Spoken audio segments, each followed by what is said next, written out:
Hey everyone, my name is Kevin1322 on Candle Power Forums.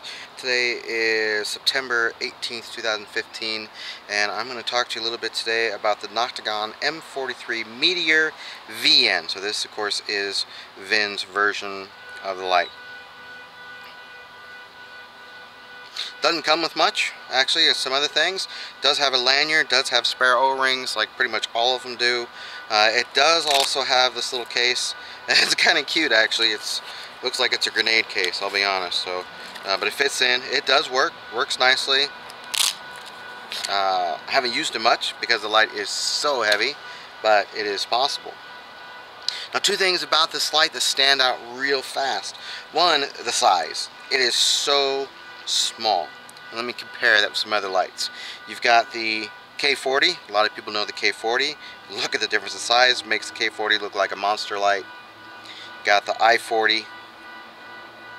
Again, obviously even there, pretty compact light, but still longer. And you have two AA light. You can see how much longer that is.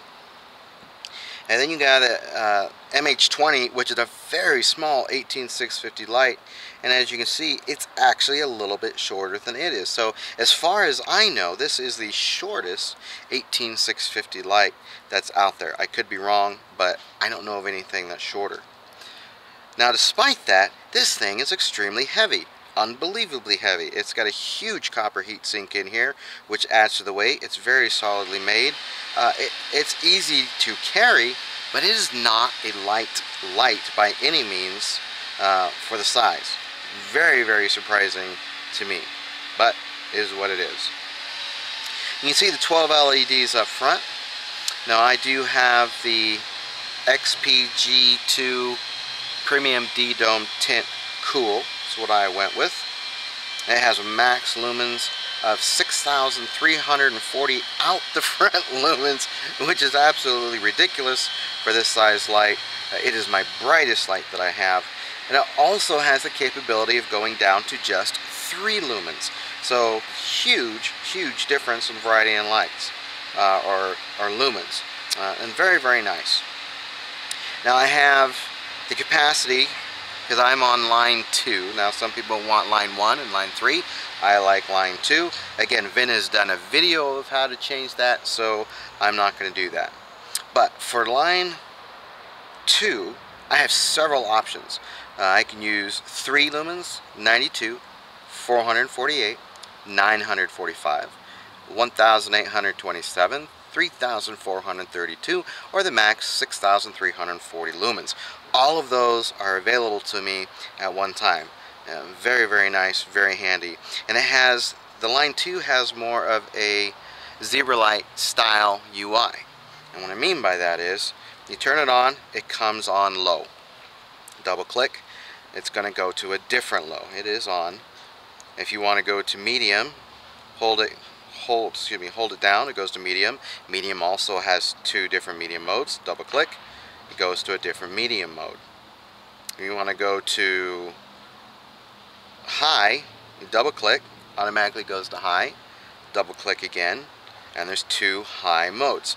So you have 7 different modes that are always available, which I find very nice. Now, 3 of the modes you can get to from off, which is nice. You don't have to cycle through all the modes to get to everything.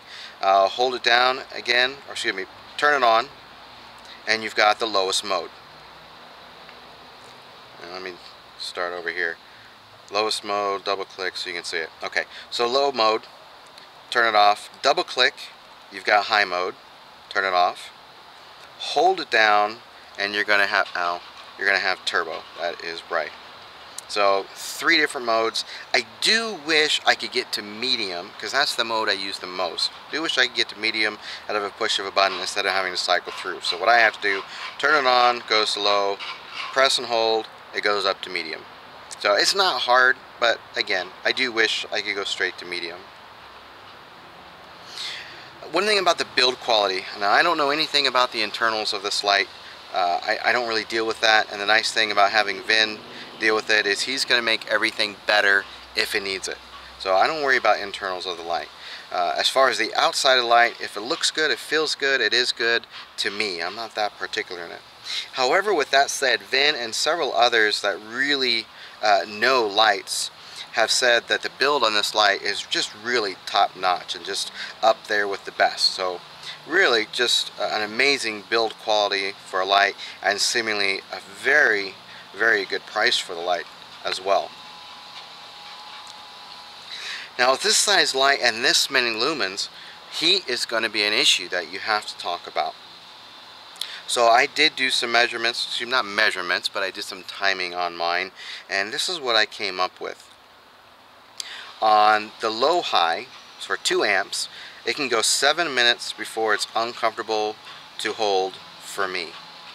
At high on 4 amps, it drops down to about 1.5 minutes that it gets hot to the touch. And on turbo, which is 8 amps, now you're about 40 seconds. Now, some people don't like that, but I'm okay with that because having 6,000 plus lumens for 40 seconds, you can scan a pretty good size area with that and then just turn it down. It's not a big deal. I like that. 40 seconds is plenty of time for me. If you're looking for a wow factor light, something this small with this many lumens is ridiculous. So just the fact that you're turning it on and that it's that bright, you're going to be okay.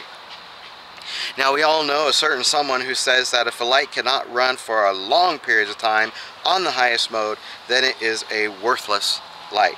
Yeah, I'm going to have to disagree with that strongly. I really disagree with that. One, you can always turn it down. You've got several different modes, but it's nice to have the highest mode when you want it, for even if it's for short periods. You know, welcome to the modern age of flashlights. This is not your grandfather's one mode mag light. Lots of modes on here. You can do lots of different things of it. If you don't want it to be that hot, turn it down. It's not difficult. But hey, that is just my opinion, of course.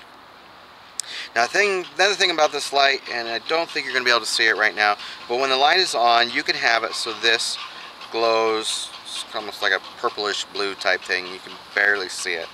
Now, honestly, mine doesn't really work like it's supposed to. So it's supposed to be able to blink, and it's supposed to be able to tell you how much battery power is in there. And mine doesn't do that. It's also supposed to glow when you turn it off, if you set it that way. Mine doesn't do that. So basically what I figured out is when the batteries are low, maybe about 50% or so, maybe less, then it'll stop glowing. And at that point I know, hey, I got to recharge the batteries. So, you know, on a 18650 light, I would like to have the internal recharging option and stuff on it, but this obviously is made to be very compact, so I certainly see why they didn't put that on there. Really no biggie for me. Now this light definitely is going to need IMRs if you want max performance or max lumen. One of the ones Vin likes is the EFES 2500 MA. They're supposed to be 35 amps, and they push this quite well.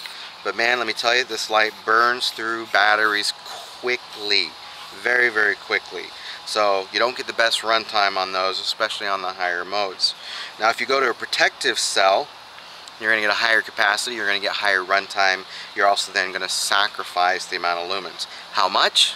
Really, you know, the best answer I can give for that is take your batteries, your protected, and your IMR, and just try them and see how much difference you can see, and then you can decide on, do you want more power, or do you want less, or do you want more runtime?